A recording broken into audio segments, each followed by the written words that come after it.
Okay, so I know I'm not so sweet and pleasant during conflict. I know I can be so critical and judgmental. I know I have the power to verbally attack. I also know I have the intelligence and the memory to have a counter for anything that comes at me. But I also know saying things that I can't take back doesn't help. Saying things that attack the person and not the problem doesn't help. Saying things that tears down the relationship doesn't help. So I'm here to let change sink in. I'm here to tap into that transformational part of me that's responsible for other changes in my life and in myself. It's time for me to simply do better and choose better. And I know that is so much easier said than done during conflict. So here's my list of what I will improve. I can communicate by identifying the emotion. I can let the person know I hear the feeling. I can let the person know I can see the experience. I can let the person know I'm fully present right now. This is important. I can also state what I'm feeling. I can openly share what I'm experiencing. I can humbly offer the way I'm looking at things right now. When I notice that things are getting too heated, I can pause. I can work on not talking over each other by not talking over each other. I can sincerely try to see and state the things from the other point of view, even when I don't agree at all.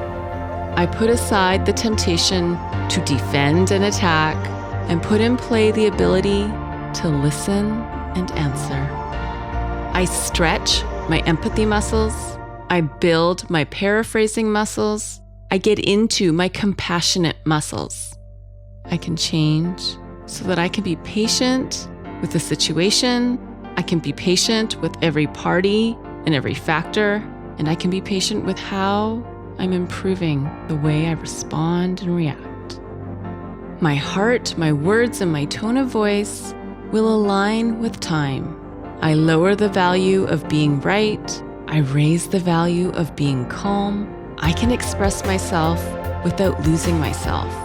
These communication skills won't magically appear. I will work on my communication skills.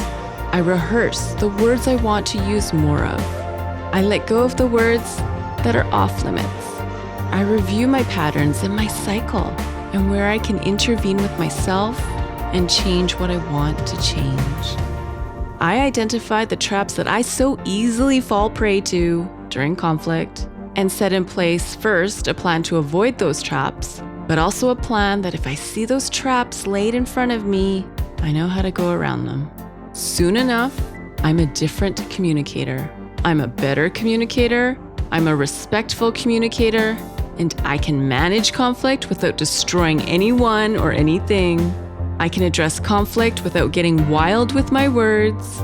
I can deal with conflict without shame and regret. I can communicate from a place of love. I can communicate from a place of respect. I can communicate from a place of wisdom. I respect myself. I respect my world. I respect my relationships.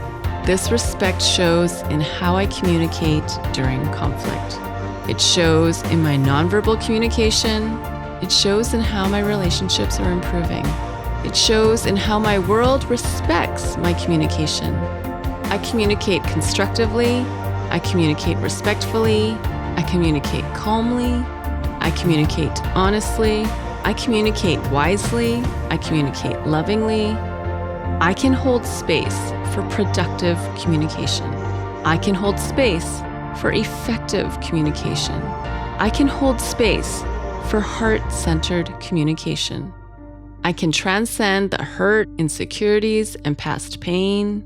I can transcend the repeated cycles of destruction. I can transcend the immaturity, disappointment, and old wiring. I can transcend whatever I need to transcend to change my communication during conflict. I do this for myself. I do this as an act of love and self-care.